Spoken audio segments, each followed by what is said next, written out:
Taste the Daily.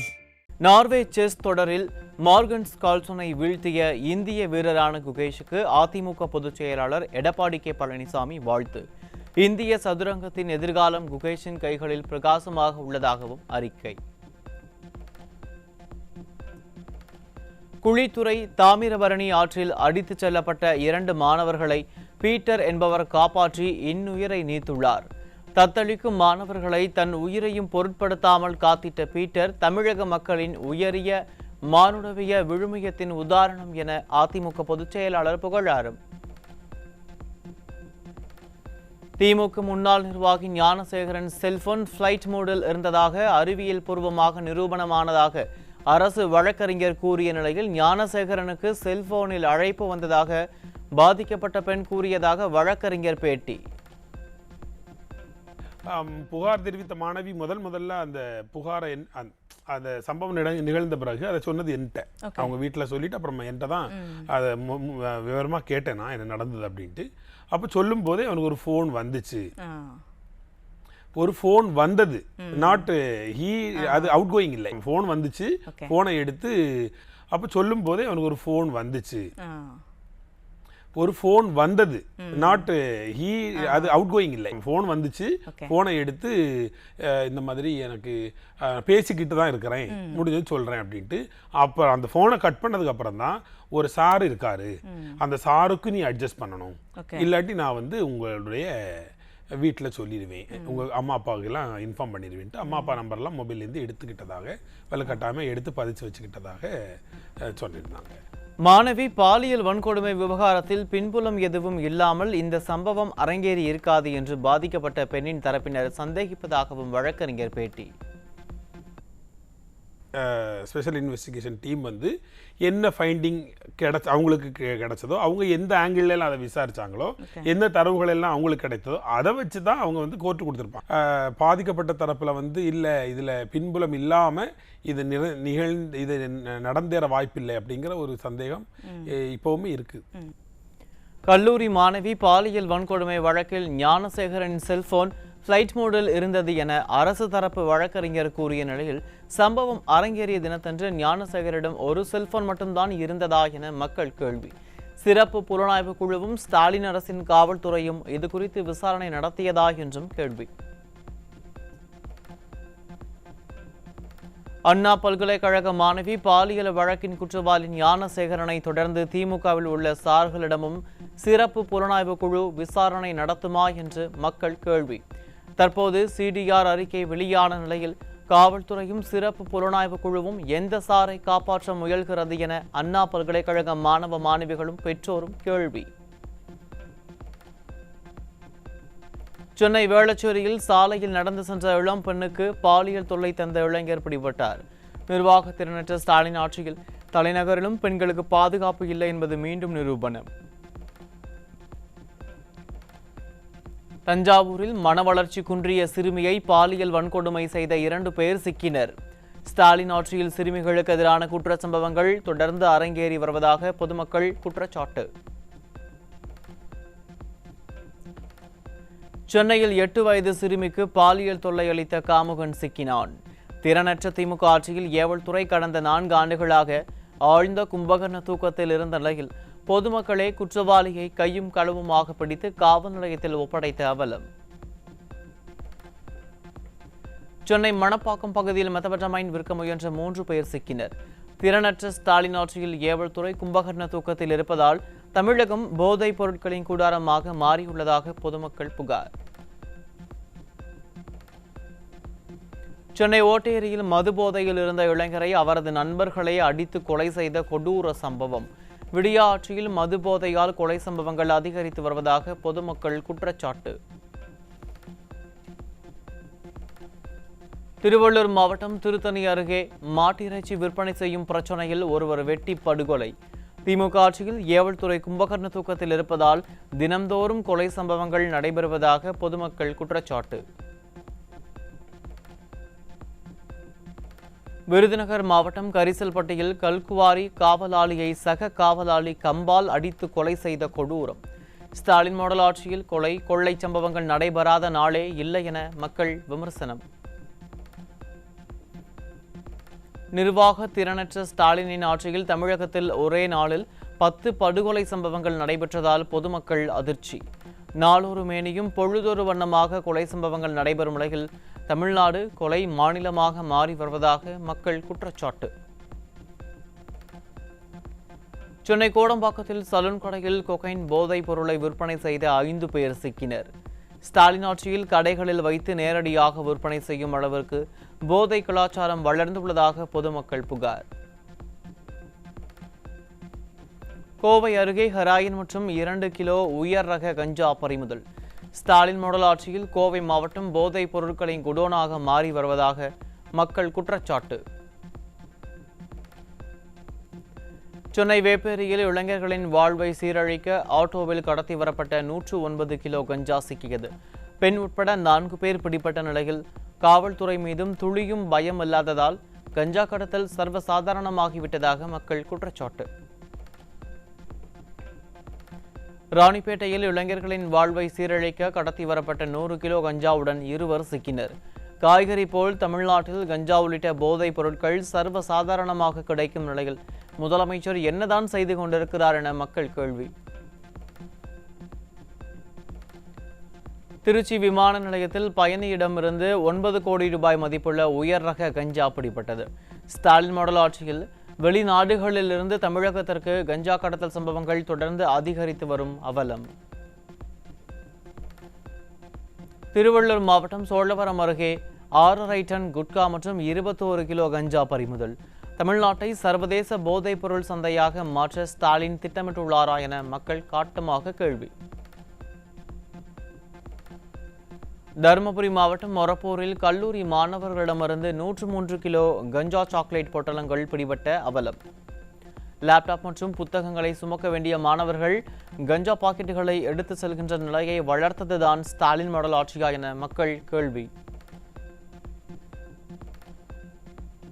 Tirupattur மாவட்டம் ஜோலார்பேட்டை அருகே வீட்டில் தனியாக இருந்த மூதாட்டியின் கழுத்தை அறுத்து நகையை திருட முயன்ற நபர் பிடிபட்டார். திறனற்ற திமுக ஆட்சியில் ஏவல் துறை செயலிழந்துள்ளதால் வயதான நபர்களை குறிவைத்து கொள்ளை சம்பவங்கள் நடைபெறுவதாக பொதுமக்கள் புகார்.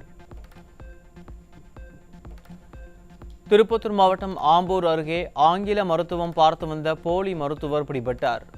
திறனற்ற ஸ்டாலின் ஆட்சியில் சுகாதாரத்துறை கண்காணிக்க வேண்டிய அமைச்சர் வெளிநாட்டில் வலம் வருவதால் போலி மருத்துவர்களின் எண்ணிக்கை அதிகரித்து விட்டதாக மக்கள் குற்றச்சாட்டு. சென்னை நொச்சிக்குப்பத்தில் மெட்ரோ ரயிலுக்கான சுரங்கம் தோண்டும் பணியின் போது விரிசல் ஏற்பட்டது குறித்து புகார் அளித்தும் நடவடிக்கை எடுக்காததை கண்டித்து சாலையில் குடியேறும் போராட்டத்தில் ஈடுபட்ட பொதுமக்கள். நிர்வாக திறனற்ற ஸ்டாலின் ஆட்சியில் தங்களுக்கு எந்த ரூபத்திலும் பாதுகாப்பு இல்லை என மக்கள் வேதனை. போன மாதம் 24ஆம் தேதி 24 நைட்டு 8:45 மணி இருக்கும். திடீர்னு பால்கனி இடிஞ்சு விழுந்து இந்த மாதிரி ஆயிருக்கு. எங்கள் மாமியாருக்கு மாமனாருக்கு எல்லாருக்குமே அடிபட்டிருக்கு. அடிபட்டதுனால அதுக்கப்புறம் எல்லாருமே அந்த சுரைதார்ந்த மெட்ரோ ரயில் எல்லாருக்குமே கம்ப்ளைண்ட் கொடுத்தோம். 10 நாளாக யாரும் எந்த ஒரு ஆக்ஷனும் எடுக்கல. நாங்கள் எல்லாருமே வீட்டுக்குள்ளே தான், யாருமே போக முடியாத நிலைமையில எல்லாருமே வெளியில் தான் அவங்கவுங்க வீட்டுக்குள்ளே போய் தங்கியிருந்தோம். இப்போ நாங்கள் இங்கே இருக்கோம். தனியார் பள்ளிகளில் ஏழை மாணவர் சேர்க்கை தற்போதைக்கு இல்லை என்றும் மத்திய அரசிடமிருந்து பணம் வந்த பின் சேர்க்கை நடைபெறும் என பள்ளிக்கல்வித்துறை அமைச்சர் பேட்டி. எழுதாத பேனாவுக்கு சிலை, கார் பந்தயம் உள்ளிட்ட மக்களுக்கு உபயோகம் இல்லாத திட்டங்களுக்கு நிதி ஒதுக்கும் ஸ்டாலின் மாடல் அரசுக்கு ஏழை மாணவர் சேர்க்கையில் மட்டும் பாகுபாடு காட்டுவது ஏன் என மக்கள் கேள்வி. தென்காசி மாவட்டம் கீழப்பாவூர் ஊராட்சி ஒன்றியத்தில் செயல்பட்டு வரும் அரசு தொடக்கப்பள்ளியில் உள்ள கட்டிடத்தில் மேற்கூரை சிமெண்ட் பூச்சி பெயர்ந்து விழுந்ததால் மாணவர்கள் அதிர்ச்சி.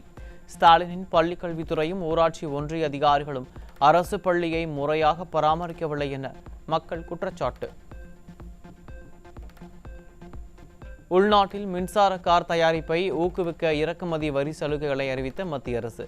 புதிய தயாரிப்பு ஆலை, இயந்திரங்கள், உபகரணங்கள், பொறியியல் ஆராய்ச்சி மற்றும் மேம்பாட்டு செலவுகளுக்கு அதிகபட்சமாக 6,484 கோடி ரூபாய் வரை வரி சலுகை பெற்றுக் கொள்ளலாம் என தகவல். தாம்பரம், ஆவடி புதிய மாநகராட்சிகளாக உருவாக்கப்பட்ட நிலையில் சிஎம்டிஏ நிர்வாக கட்டுப்பாட்டில் வரும் எல்லை பரப்பை விரிவாக்க வேண்டிய சூழல். கட்டுமான திட்ட அனுமதிக்கான அதிகாரத்தை பகிர்ந்தளிப்பதில் தொடரும் குழப்பம் காரணமாக சிஎம்டிஏ எல்லை விரிவாக்க பணிகள் 4 ஆண்டுகளாக முடக்கம். சென்னை கோவிலம்பாக்கத்தில் 3 வீடுகளில் பெட்ரோல் குண்டு வீசப்பட்டதால் பொதுமக்கள் அதிர்ச்சி. ஸ்டாலின் ஆட்சியில் சட்டம் ஒழுங்கு நிலை குலைந்துள்ளதால் பெட்ரோல் குண்டு கலாச்சாரம் தலை தூக்கியுள்ளதாக பொதுமக்கள் வேதனை. செங்கல்பட்டு மாவட்டம் மறைமலை நகர் அடுத்துள்ள கொளத்தூர் ஊராட்சியில் நீர் வழித்தடத்தில் மருத்துவ கழிவுகள் கொட்டி எரிக்கப்படுவதால் பகுதிவாசிகள் சுவாச பிரச்சனையால் அவதி. நாட்டு மக்கள் எப்படி போனால் நமக்கென்ன என்கிற திமிரில் திமுகவை சேர்ந்தவர்கள் சுற்றி திரிவதால் இதுபோன்ற அவலம் தொடர்வதாக மக்கள் குற்றச்சாட்டு. கோவை மாவட்டம் அன்னூர் அருகே அடிப்படை வசதிகள் கோரி பள்ளி குழந்தைகளை பள்ளிக்கு அனுப்பாமல் கிராம மக்கள் போராட்டம். அடிப்படை வசதிகள் கூட ஏற்படுத்தி கொடுக்க திறனில்லாத ஸ்டாலின் மாடல் அரசு இருந்து என்ன பயன் என கேள்வி. கிருஷ்ணகிரி மாவட்டம் தேன்கனிக்கோட்டை அருகே மாணவர்களை அரசு பள்ளிக்கு அனுப்பாமல் புறக்கணித்த பெற்றோர்கள். சேதமான பள்ளி கட்டிடங்களை இடித்துவிட்டு புதிய கட்டிடம் கட்டித்தர வேண்டும் என ஸ்டாலின் மாடல் அரசுக்கு வலியுறுத்தல். கரூர் மாவட்டம் குளித்தலை அருகே அரசு நெல் கொள்முதல் நிலையம் அமைக்க வலியுறுத்தி விவசாயிகள் நெல்லை டிராக்டரில் வைத்துக் கொண்டு சாலை மறியல். நெல் கொள்முதல் நிலையம் அமைக்காமல் ஸ்டாலின் மாடல் ஆட்சி விவசாயிகளை வஞ்சிக்கும் அரசாக உள்ளது என குற்றச்சாட்டு.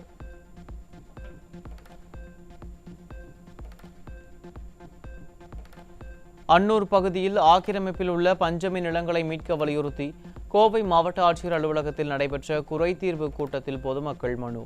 அடிப்படை வசதிகள் உள்ளிட்ட கோரிக்கைகளை நிறைவேற்ற கோரி மக்கள் வலியுறுத்தல்.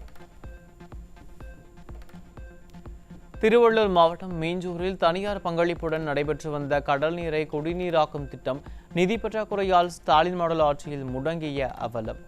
சென்னை மற்றும் சுற்றுப்புற பகுதிகளின் குடிநீர் தட்டுப்பாடு ஏற்படும் அபாயம் உள்ளதால் திராவிட மாடல் அரசு உரிய நடவடிக்கை எடுக்குமா என மக்கள் கேள்வி.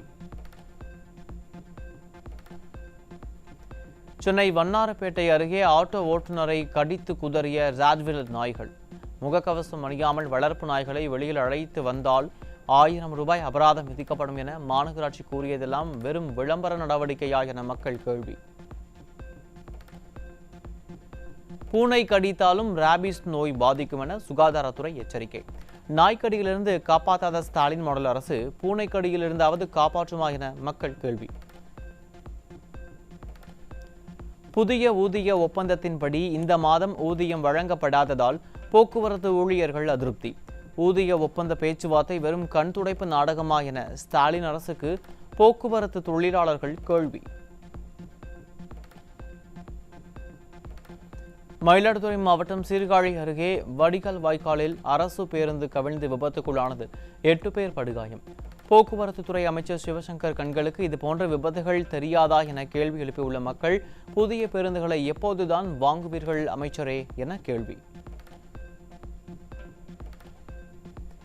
ஆக்கிரமிப்புகள் மற்றும் கழிவுகளால் விஷ எரியாக மாறிய துர்நாற்றத்துடன் நிலத்தடி நீரையும் மாசடைய செய்யும் நிலையில் உள்ள ஓட்டேரி ஏரியை பருவமழை தொடங்கியும் தூர்வாராத ஸ்டாலின் அரசு. ஒவ்வொரு ஆண்டும் பட்ஜெட்டில் 6 மற்றும் ஏரிகளை தூர்வார ஒதுக்கும் பணம் எல்லாம் எந்த சாருக்கு செல்கிறது என கேள்வி.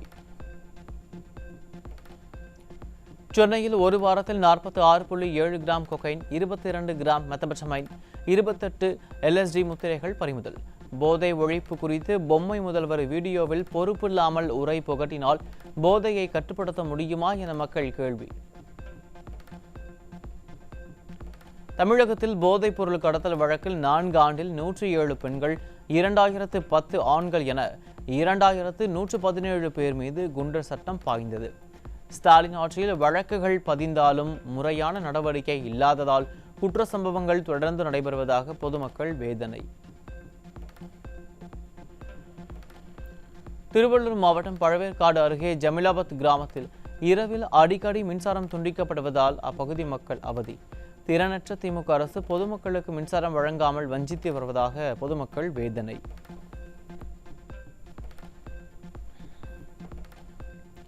நாடு முழுவதும் மேலும் 65 பேருக்கு தொற்று உறுதியானதால் இதுவரை 4026 பேர் கொரோனா வைரஸால் பாதிக்கப்பட்டுள்ளதாக மத்திய சுகாதாரத்துறை தகவல். நேற்று ஒரே நாளில் தமிழகம், கேரளா, உத்தரப்பிரதேசத்தில் தலா ஒருவரும், மகாராஷ்டிராவில் 2 பேரும் என 5 பேர் கொரோனா தொற்றால் உயிரிழப்பு. தமிழகத்தில் நேற்று ஒரே நாளில் 26 பேருக்கு கொரோனா தொற்று உறுதி செய்யப்பட்டுள்ளதால் மக்கள் அச்சம். மற்ற மாநிலங்களை விட தமிழகத்தில் கொரோனா தொற்று வேகம் எடுக்கும் நிலையில் முன்னேற்பாடுகளை மேற்கொள்ளாமல் பிரியாணி புகழ் அமைச்சர் மாசு வேடிக்கை பார்த்து கொண்டிருக்கிறாரா என மக்கள் கேள்வி. இந்தியாவில் கொரோனா பாதிப்பு 4000-ஐ நெருங்கியதால் மக்கள் அச்சம். இந்தியா முழுவதும் கொரோனாவால் பலியானோரின் எண்ணிக்கை தற்போது வரை மொத்தம் 32ஆக உயர்வு. சென்னையில் ஆபரண தங்கத்தின் விலை சவரனுக்கு 160 ரூபாய் அதிகரித்து ஒரு சவரன் 72,640 ரூபாய்க்கு விற்பனை. தங்கத்தின் விலை கிராமுக்கு 20 ரூபாய் உயர்ந்து ஒரு கிராம் 9,080 ரூபாய்க்கு விற்பனை. தமிழகத்தில் காலியாக உள்ள 6 மாநிலங்களவை உறுப்பினர் இடங்களுக்கான வேட்புமனு தாக்கல் நேற்று தொடங்கியது. முதல் நாளில் 2 சுயேட்சை வேட்பாளர்கள் மனு தாக்கல்.